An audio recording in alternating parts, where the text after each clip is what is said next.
Now bring it down, motherfucker.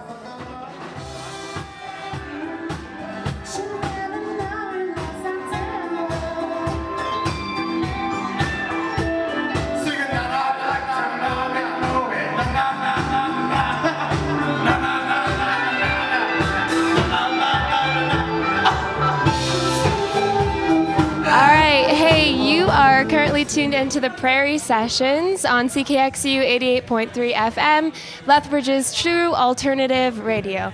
All right, and hanging out with us tonight is the lovely Renny Wilson. So hello. It's Renny. You gotta say Renny Wilson. Renny? Renny? No, Renny. Renny. Renny. I thought the band was Renny and you were Renee. yeah. But I have to, maintain my celebrity okay. So that was my persona. big flop up. Renny Wilson. Stop the freaking tape, man. Well, I should tell this story about my name, actually. Yeah. Since it's being recorded. So when I was born, I was named Renny. My grandfather, his name was Renee when he was born, but then he adapted the name Renny probably most of his life. He was in the military, and military guys don't like to say French names, I don't think. So he became Renny, and he named his son Renny. So I have an uncle Renny. And when I was born, my parents named me Renny. It was just like a family name at that point. But then my parents got in an argument with their friends a few weeks later, or something, like a month later after I was born. And they said, hey, you shouldn't pronounce a French name like that. Change it back to like its original pronunciation. So they started calling me Renee. So yeah, that's how I became Renee. And then I decided to go back with Renny for, it's just easier to say, I guess. Renny Wilson just, it's very Renny very Wilson. English names, the Wilson especially. Actually, I am Wilson on my mother's side, so maybe down you're the line, my sister or something. Something like that. Ooh, it's good. Goodness gracious. Anyways, I suppose we should introduce. We got Jesse behind us on the camera, the one and only, infamous, in the flesh, and I'm Holly. So, anyways, we got that out of the way, but. You're playing here at the Slice tonight with your band. Renny Wilson band. The Renny Wilson and the Rhythm Rockers. I want you to talk a bit about the music because I was checking it out and I don't know, the first word that came to my mind to describe it was like sexy. It's pretty darn sexy music. And there's some pretty sexy visuals to go along with it. I saw the music video for By and By, which please check it out because I've never seen denim pants like, I don't know. That's a pretty disgusting little shot there. You might have to turn it off because I did because it was too my ass is beautiful just expanding. Exactly. So talk to us about that. Okay, so I started making this record about a year ago. Like I had already worked on a bunch of the songs, but about a year ago, like last December, things started to finally get rolling. I was trying really hard to make a record. It wasn't necessarily sexy or anything like that, but it was like, I wanted it to be really good. I wanted it to be perfect. And then it wasn't going so well for me. And then around December, I was just like fiddling around with this like really groovy, sexy sounding stuff. And it just started to roll. I started to roll with that. I was listening to a lot of Bee Gees and like Bad Girls by Donna Summer. And like, a lot of disco, like one-hit wonders and stuff like that. And yeah. It kind of just happened by a fluke. And the album's entitled Sugar Glider. Yeah. Where does that come from?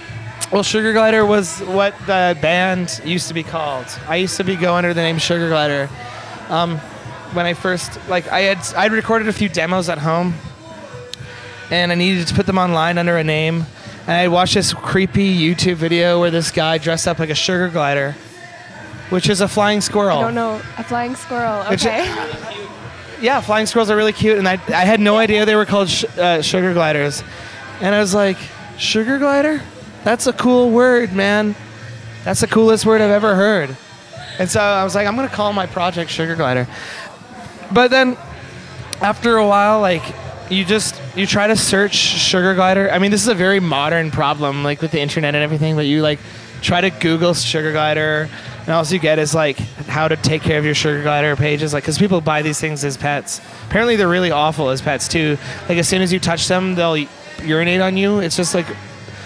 Will it like be the owners themselves or like? Yeah, the owners themselves. If you touch them, it's just like it's part of their like thing to. They just pee all over you.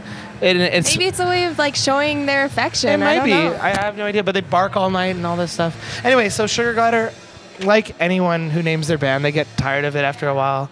And I'm like, sugar glider works for what I'm doing right now, but I don't want to do this forever. Like this kind of music. I want to move on very quickly as soon as I get the chance. Like I want to change the music enough so that, it'll be something different eventually. And sugar glider doesn't really,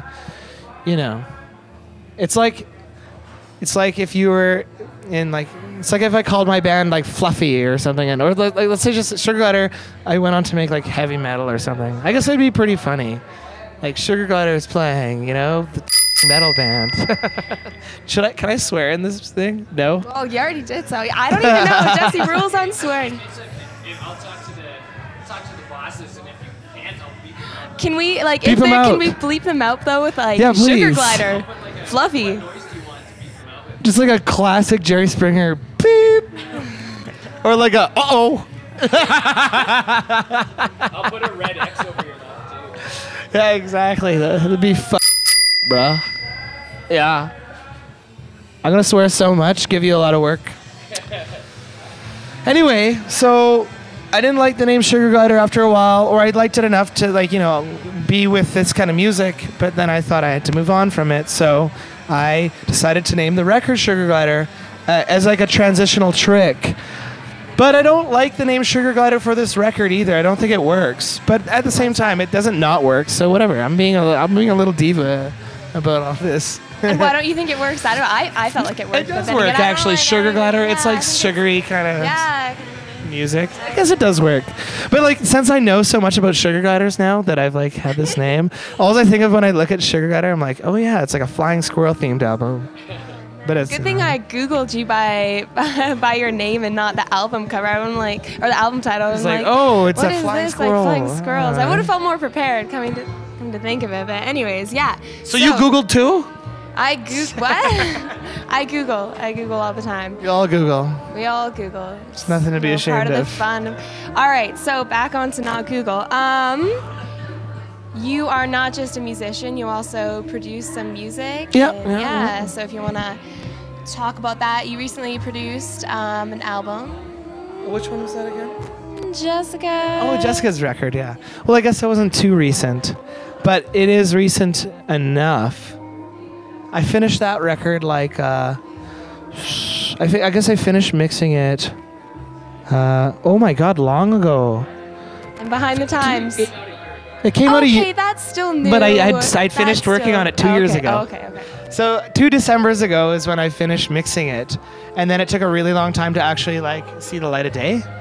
But I recorded her record, and I still record other people in town, and I haven't done something as hefty as that album since. So that's maybe why nobody's heard anything. Plus, this last year I was really trying to only do my thing, but I'm getting back into it. November is going to be really busy for me. I'm doing a record with Krang, which is like a cool like stoner metal band from Edmonton. I don't know if they'd want to be called stoner metal, but they're they got elements of that. You can always bleep it out if they don't like it. You should Yeah, ask exactly. them, They're a beep beep band from Edmonton. No. They're like a heavy rock band who I really like. I've seen them several times. I'm friends with the guys in the band, and so I'm going to be doing that record. And like, I'm going to be going back into Riverdale. That's where I recorded Jessica's record, and I rented that room for 2 years.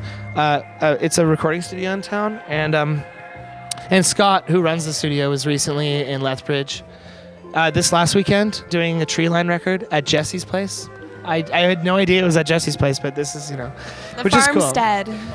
So there's a really intimate connection between all of us right now, between Edmonton and Lethbridge. But Scott, who runs Riverdale, I used to rent a room there for 2 years, and I did Jessica's record there and many other things. And now I'm going to be going back into Riverdale for a month because Scott's going on tour. He's going on vacation. And so I'm going to be trying to record as much as possible. But I'm going to, Krang is like the big project at this point. But I mean, hopefully a lot more. I want to be in there every single day. So yeah, there's that there. The Krang record will be the next big thing. Yeah. All so right. it's just pretty exciting. And like sort of what's your perspective or your preference as to recording your own stuff or other people's music, like the challenges, differences, and all Well, that? Blah, blah. recording yourself is fun. I mean, okay, let me just start over. It's not fun. That's like a very funny way to open that. Recording yourself it's good and bad because, the world is your oyster. Like you're not liable, to anybody. You make your own rules, and you can basically work at whatever speed you want. And if you know what you're doing, like you can churn out good results quicker than someone else. Like you're the only one who knows what you want, really. So you're maybe the only one who can get that if you're skilled enough. But at the same time, it's like if with that you might not work fast enough to be productive. You can get lazy, and I think that it's always nice to have another person on board. They are like accountability. They can tell you when to stop. Indulging in yourself musically and all that stuff. So I don't know. I really don't know what I want. I think a skilled engineer is one thing. Like I'm an engineer, but I'm not good compared to the pros. And sometimes I don't want a professional thing really, but I mean often I find that I don't. But I really value a professional, like a skilled professional engineers, what they do, because I can't do it. And so that's one thing. Like, I mean, I'm totally weaker in that area. It's like values added in specialization, right? Exactly. So, yeah. Exactly. I mean, I like to produce records mostly, but I can't make something that sounds like, it was recorded at like Olympic in 1975. I just can't do that. Not yet. One day when I own the equipment, right? Earlier, you were speaking on sort of the connection between Edmonton and Lethbridge, and I was reading on your website sort of the thank you notes for your album, and you were like, thank you everyone in Edmonton and everyone in Calgary and everyone in Lethbridge. And so is that a big part sort of your music career, just the integration of all the people in like your local environment, even though it's kind of far dispersed? Well, I think to me at the time when I wrote those things, and I still feel exactly the same as like I haven't really been on the road much. I've had many opportunities to go on tour, but I've always like just bowed out before it happened because I felt like I should stay home and develop myself, kind of thing. This has gone on for years, but in the last 2 or so years, I've been like coming down to Lethbridge and Calgary a lot. I've come to Lethbridge maybe twice this year. Something like that. At least once this year, and if not twice, like within like a year and a half. There's Swig, and then I came down to play with Doug, right? For one show. That was all this year.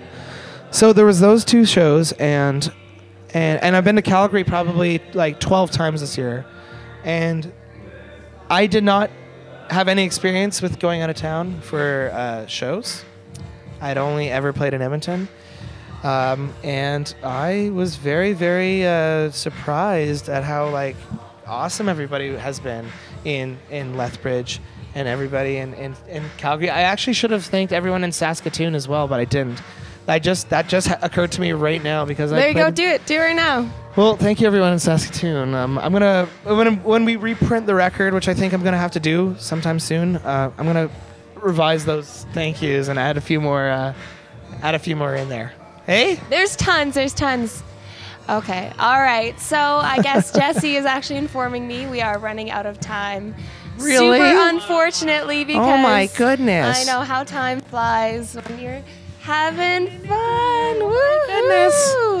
All right. So thank you, Renny, for coming out and giving Put her us there, your huh? Put her there. Yay! There we go. All right. And thanks, Jesse, for manning the camera so Yeah, that's a thumbs up there. I don't know if you guys are getting it, but that's good.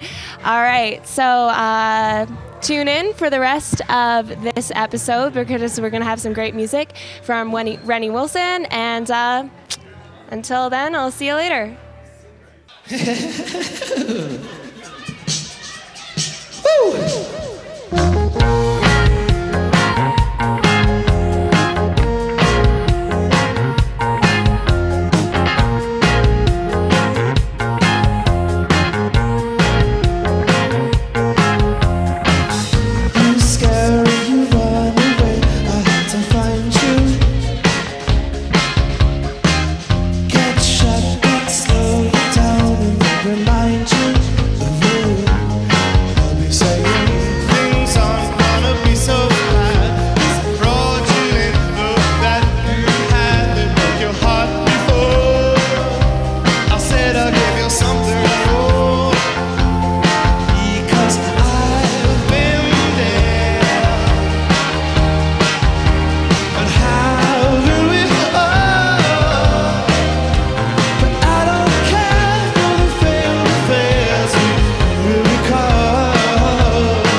The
feel like a child today.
Hey, you guys should take off your shirts. Come on, what the fuck is this shit? Oh, Jenny, take it off. Now put your jackets back on. Good boys. What the fuck?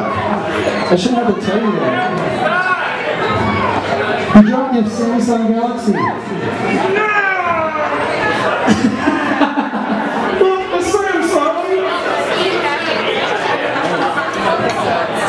Okay, I'm not gonna eat that.